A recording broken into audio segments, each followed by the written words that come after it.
10,000 নহয়, 1,00,000কৈ দিয়ক, আৰু বেছি দিয়ক, কিন্তু সন্মান সহকাৰে দিয়ক।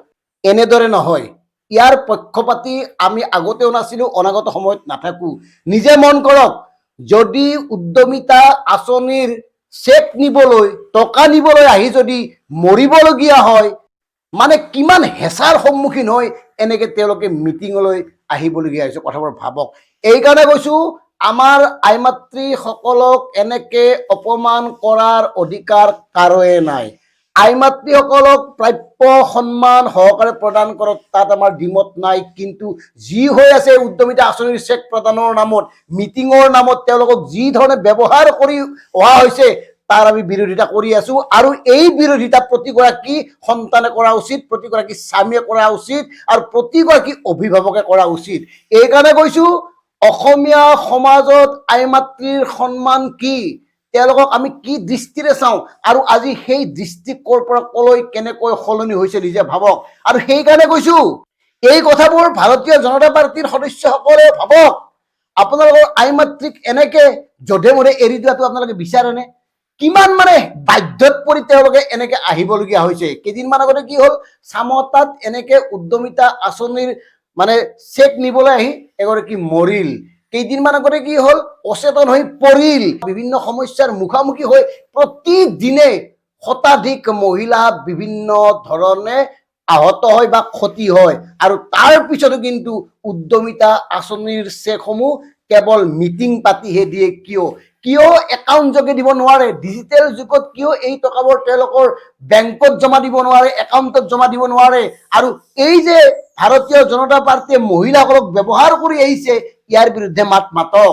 গতিকে ভাৰতীয় জনতা পাৰ্টীৰ মানে বিষয়ববীসকল, বিশিষ্ট লোকসকল, আপোনালোকৰ পত্নীসকলক এনেকে এৰি দিব পাৰিবনে? আপোনালোকে দিনৰ দিনটো বিভিন্ন ধৰণৰ সমস্যাৰ মাজেৰে মিটিঙত উপস্থিত থকাৰ অনুমতি দিবনে?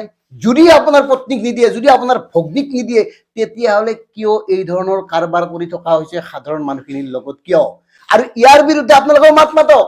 আৰু এওঁলোকে কি কয়, এওঁলোক মানে বিজেপি কি কয়, তেওঁলোকতো মহিলাখিনিয়ে জিকাব, মহিলাখিনিৰ ভোট লাগে। আৰু সেইকাৰণে প্ৰতিখন মিটিঙত হাজাৰ হাজাৰ মহিলাক বিভিন্ন প্ৰান্তৰ পৰা আনি মিটিঙত উপস্থিত কৰে, আৰু তেওঁলোকৰ আগত বিভিন্ন ধৰণৰ আঁচনি ঘোষণা কৰে। আৰু এই মহিলাসকলে হাততালি বজাই থাকে। তাৰ মাজত কিছুমান অচেতন হৈ ঢলি পৰে, কিছুমানে আপোনাৰ দিনৰ দিনটো ভোকে পিয়াহে থাকি ঘৰলৈ গৈ বিচনাত পৰে, কিছুমান মৰে, আৰু দুৰ্ভাগ্যজনকভাৱে ধুবুৰীত সন্তান জন্ম দিবলগীয়া হ'ল। ভাবক, মানে কিমান বাধ্যত পৰি আহিছে এওঁলোকে।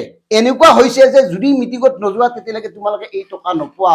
গতিকে টকাৰ কিমান প্ৰয়োজন, যাৰ বাবে এওঁলোকে হাজাৰ বেমাৰ নেওচি, হাজাৰ সংঘাত নেওচি মিটিঙলৈ থপলৈ আহে।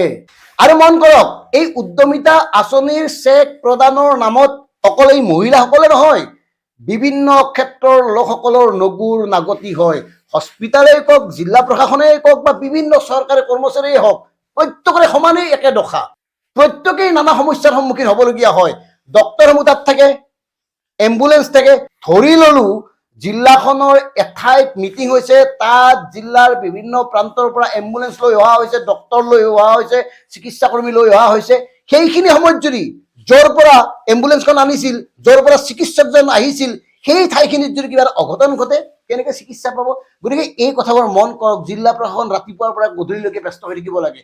মানে বিভিন্ন ধৰণৰ সমস্যাৰ সন্মুখীন হৈ আহিছে বিষয়াসকল বা আমলাসকল। তাৰ পিছতো কিয়, কি কাৰণত এই টকাকেইটা বেংক একাউণ্ট যোগে দি গোটেই বিষয়বোৰ সমাধান কৰিব নোৱাৰে? কিয়? মানে লক্ষ্য ৰাজনীতি। যদি আপোনালোকে সঁচাকৈ নাৰীক সন্মান কৰে, নাৰীক শ্ৰদ্ধা কৰে, এই কথাবোৰ বাদ দিয়ক। নাৰীসকলক সন্মান সহকাৰে তেওঁলোকৰ প্ৰাপ্য বেংকত দিয়ক, একাউণ্টত দিয়ক। এই ধৰণৰ খামখিয়ালিবোৰ সৃষ্টি কৰি মানুহক দেখুৱাই মিটিং পাতি এওঁলোকক কষ্ট নিদিব, যন্ত্ৰণা নিদিব। কাৰণ আপোনালোকৰ পত্নীসকল এনেকে যন্ত্ৰণা সহ্য কৰিব নোৱাৰে। আপোনালোকৰ পত্নীসকলক আপোনালোকে এনেকে এৰি নিদিয়ে। যেনেকে আপোনালোকৰ পত্নীসকলক এনেকে এৰি নিদিয়ে, আমাৰ সাধাৰণ জনতাৰ আই মাতৃসকলক কিয়? ধুবুৰীৰ বাতৰিটো পঢ়াৰ পিছত মনলৈ বিভিন্ন ধৰণৰ প্ৰশ্ন আহিছিল, আৰু সেইকাৰণে এই কথাবোৰ কৈছো। অকল ধুবুৰীয়ে নহয়, ইয়াৰ আগে এনে অসংখ্য ঘটনা ঘটিছে, বিভিন্ন মিটিঙত ঘটনা ঘটে। তাৰ পিছতে এওঁলোকৰ কাণ সাৰ নাই। শেষত এটাই অনুৰোধ কৰো, আপোনালোকে কথাবোৰ ভাবক, বুজক। এয়া আপোনালোকৰ প্ৰাপ্য, কোনেও নিদিয়াকৈ থাকিব নোৱাৰে। এই যি ধৰণে আপোনালোকক আহিবলৈ বাধ্য কৰায়, বা নাহিলে নিদিওঁ বুলি কয়, ক'ব নোৱাৰে। আপোনালোকৰ প্ৰাপ্য আপোনালোকে পাব লাগিব, এয়া আপোনালোকৰ মৌলিক অধিকাৰ। যদি নাপায়, কোনেও নাপায়। তাত এজিপি, বিজেপি, কংগ্ৰেছ এইবিলাক একো নাই। তাত একো ৰাজনীতি হ'ব নোৱাৰে, যদিও এওঁলোকে ৰাজনীতি কৰি আহিছে।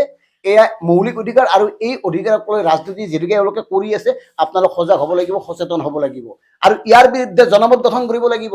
গতিকে এই যে আই মাতৃসকলৰ কিছুমান সন্তানো বিজেপি কৰে, আপোনালোকক অনুৰোধ কৰিছো, আপোনালোকে ইয়াৰ বিৰুদ্ধে মাত মাতক। এইকাৰণে মাতক, আপোনালোকৰ আই মাতৃসকলক দিনৰ দিনটো ব্যস্ত ৰাখি এওঁলোকে কেৱল ৰাজনীতি কৰি আহিছে, আৰু তাৰ কাৰণে কি ক্ষতি হৈছে ঘৰখনৰ, তাৰ কাৰণে কি কি সমস্যাৰ সন্মুখীন হ'বলগীয়া হৈছে, আপোনালোক নিজকে সোধকচোন, উত্তৰবোৰ নিজে পাব। গতিকে কথাবোৰ মন কৰিব। ধন্যবাদ। জয় অসম।